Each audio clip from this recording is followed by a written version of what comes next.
بسم اللہ الرحمن الرحیم۔ مشکوٰۃ المصابیح کی 327 نمبر روایت ہے۔ یہ آپ لوگ نا اس بات کو سمجھ لیں کہ یہ میرے پاس جو ترتیب ہے،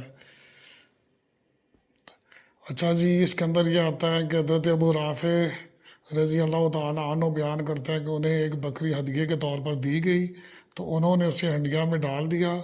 رسول اللہ صلی اللہ علیہ وآلہ وسلم تشریف لائے تو فرمایا، ابو رافع یہ کیا ہے؟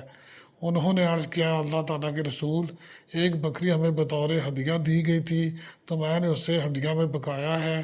آپ صلی اللہ علیہ وآلہ وسلم نے فرمایا، ابو رافع مجھے دستی دو۔ میں نے دستی آپ کو دے دی۔ پھر آپ صلی اللہ علیہ وآلہ وسلم نے فرمایا، مجھے دوسری دستی دو۔ میں نے دوسری دستی بھی آپ کو دے دی۔ پھر آپ صلی اللہ علیہ وآلہ وسلم نے فرمایا، مجھے ایک اور دستی دو۔ انہوں نے عرض کیا کہ اللہ کے رسول، بکری کی صرف 2 دستیاں ہوتی ہیں۔ رسول اللہ صلی اللہ علیہ وسلم نے فرمایا، اگر تم خاموش رہتے اور جب تک خاموش رہتے تو مجھے یکے بعد دیگر دستی ملتی رہتی۔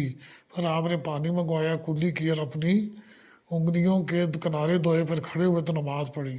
پھر دوبارہ ان کے پاس تشریف لائے تو ان کے ہاتھ ٹھنڈا گوشت پایا تو اسے کھایا۔ پھر آپ مسجد میں تشریف لے گئے تو نماز پڑھی اور پانی کو ہاتھ تک نہ لگایا۔